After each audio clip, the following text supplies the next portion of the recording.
Hello, all. This is Dr. Shilpi Reddy, and welcome to the Sunday topic. I was, researching from quite some time about this topic, and yes, I could have a very good conclusion on it. And women as such are having lots of issues these days, be it simple period pain, which is excruciating, from simple period pain to excruciating pain.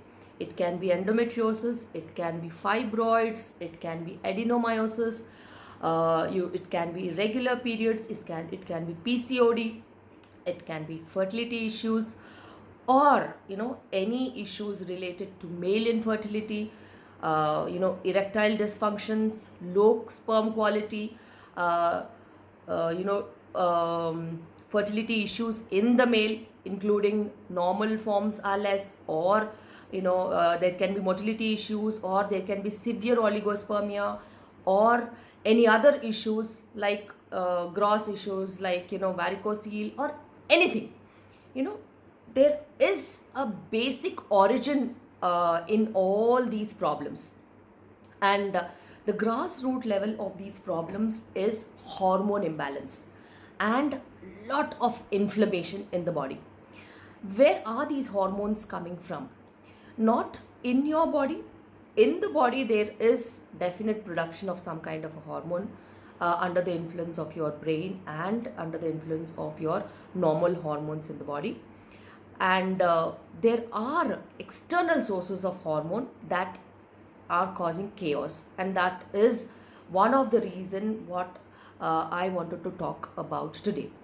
And there are sources of external hormones that we are daily ingesting in our diet. Look around anywhere, anything comes, the point comes to the diet that we're taking.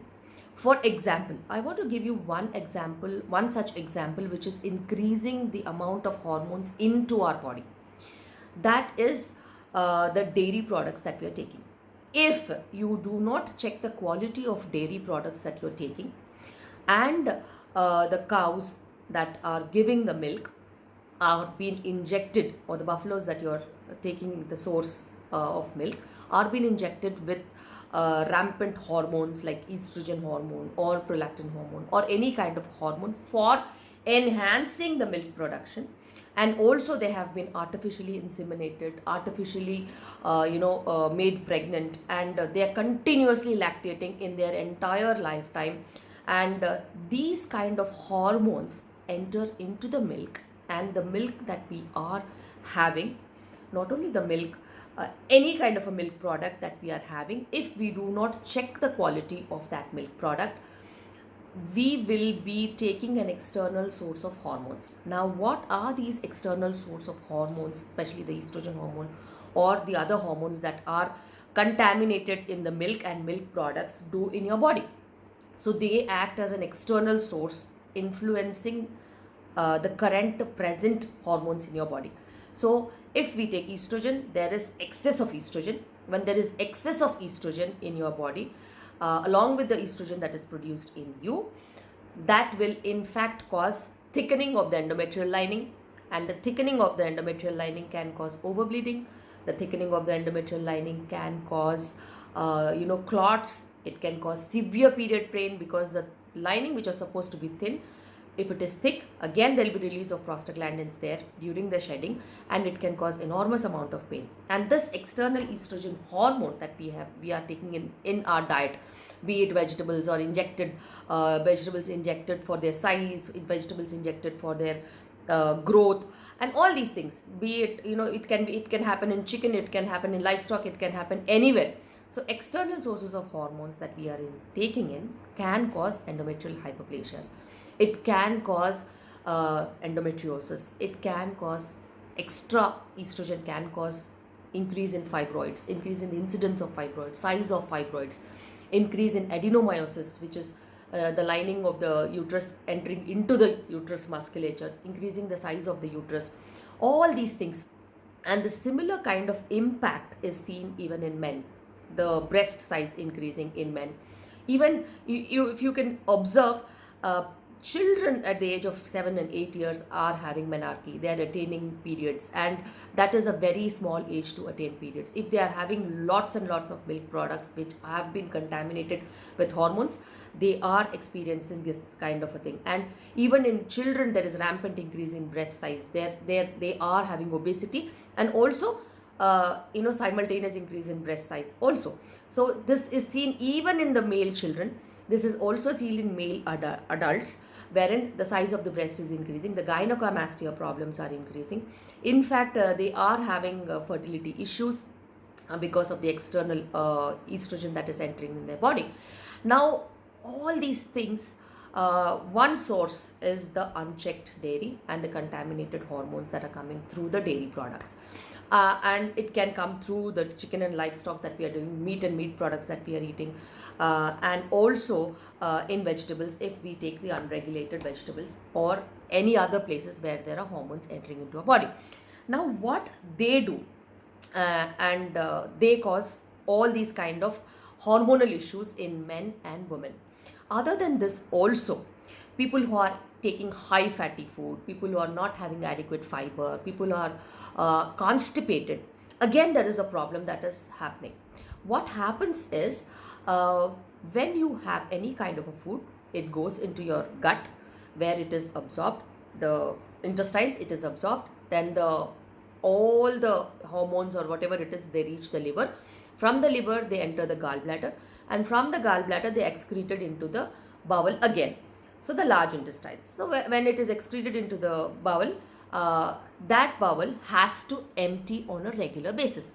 Now, if you have constipation related problems, again, the load of these hormones which have crossed the liver and emptied into the bowel, which have to go out of the system, if they are stagnated, again they re-enter into the body again. So this causes a vicious cycle. Not only are we eating those hormones, if there is constipation component, again it gets absorbed into your body. So this is also causing overload of hormones into the body. So this overload of hormones can also have lots of impact on your general well-being and the hormone balance that the body has to maintain. And there is a component of high fat in the food, or if you have irregular eating habits and you're obese, your body stores a lot of fat. The fat also forms estrogen in the body. Look at the sources of hormones that are coming into your body from different angles. Your body's own hormones, the fat synthesizing hormone, estrogen hormone, your body own estrogen hormone, your excess fat synthesizing excess estrogen, the food that is coming again into the body is again excess estrogen. And if you have constipation related issues, you have again estrogen entering into your body through another mechanism. So this much of hormone that is happening, and all this is linked to where it comes from, how it is assimilated, how your health is, your body evacuating everything that is unnecessary, and also your eating habits, your living habits, your state of mind, and your health keeping attitude. So when all these things are playing so much of an external influences, how do you expect women to have good fertility rates? That is why the incidence of infertility is rampant, and it is increasing very high. And when we have compared, there's a study that they have done where they have checked the fertility rates of women in Thailand, they have checked the fertility rates of women in New Zealand, they have checked the fertility rates of women in say America, India. Thailand being one of the places where they use less dairy, their fertility rates have been very good. And American countries and in New Zealand, and where these dairy products are extensively used, especially the dairy which is coming through the process of hormones and all that, they are having a lot of fertility issues. So this also proves beyond doubt that you have to check the source of estrogen that is entering into your body through dairy products. So that is one very important thing that you have to look into. Women are having endometriosis, lots of cramps, lots of fertility issues. There is an increased risk of ovarian and breast cancer. because of this external source of hormones, external estrogen hormone. And anytime there is an external estrogen hormone or excess of estrogen hormone in the body, it goes into the through the receptors, it leaks down into the cell membranes and enters into the nucleus, causes DNA damage, and there's development of cancer. So this is another mechanism that is rampant and is causing increase in cancer rate. So there is increase of estrogen in your body, there is increased risk of even perimenopausal problems, hyperplasias, and perimenopausal issues like breast cancer, ovarian cancer, all these things. And we usually either have 2 to 3 ways of curtailing this. One is very important: check the source, and if the source is not good, cut down on dairy products. Second thing, very important, fight constipation and have fiber rich food and good amount of prebiotic and probiotic rich foods. We have done superfoods the entire last 1.5 months, and you can check on that. It's very, very important. And now there are places where they are teaching macrobiotic cooking skills, and macrobiotic cooking skills are very, very important to enhance the macrobiotic diet, which is the inclusion of prebiotics and probiotics into your food. They are the immunity boosters. Not only do they regulate digestion, they also regulate constipation related issues. They evacuate the bowel and toxins from the body. So you have to check in the intake, you have to check in the outgoing thing, and also very important to cut down on your body fat.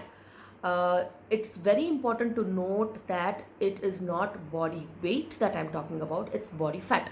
So when even the muscle cells are infiltrated with fat cells nowadays, so that is the extent of obesity that we are having. So even diabetes is one of the reason why people are getting diabetes these days, because there are so many fat cells entering into the muscles. So it is about decreasing the extra fat cells in your body and not the muscle mass. So it's very important. Your diet should be good in nutrition, a very well balanced nutrition in terms of not only prebiotics, probiotics, in terms of healthy vegan protein. It can be from vegetables, it can be from fruits, it can be from grains, it can be from cereals, and all time tested natural farming methods used to produce this, not from fertilizers and pesticides.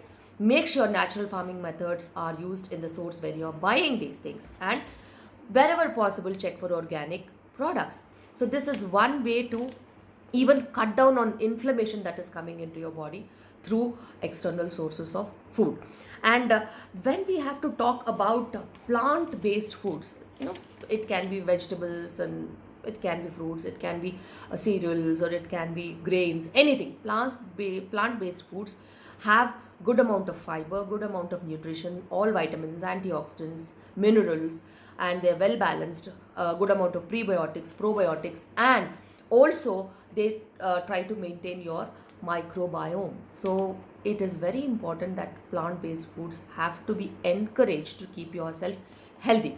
And one note I wanted to tell you about soy. Soy has a pro-estrogenic effect, but the receptor in which soy comes through is different with the receptor the estrogen comes through. Soy comes through the beta receptor, which blocks the estrogen again. So soy is very good in terms of perimenopausal age group to give that kind of a similarity like estrogen, but it is not estrogen, and soy is much healthier than the estrogen that we get from external sources. So it is important that we regulate the intake of food, intake of the kind of food that we choose. And sugar is not it's not always that sugar is poison. In moderation, sugar is not poison, and you have various types of sugars that are available which can be used.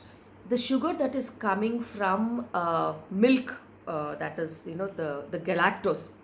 The galactose is one thing that is causing lot of issues.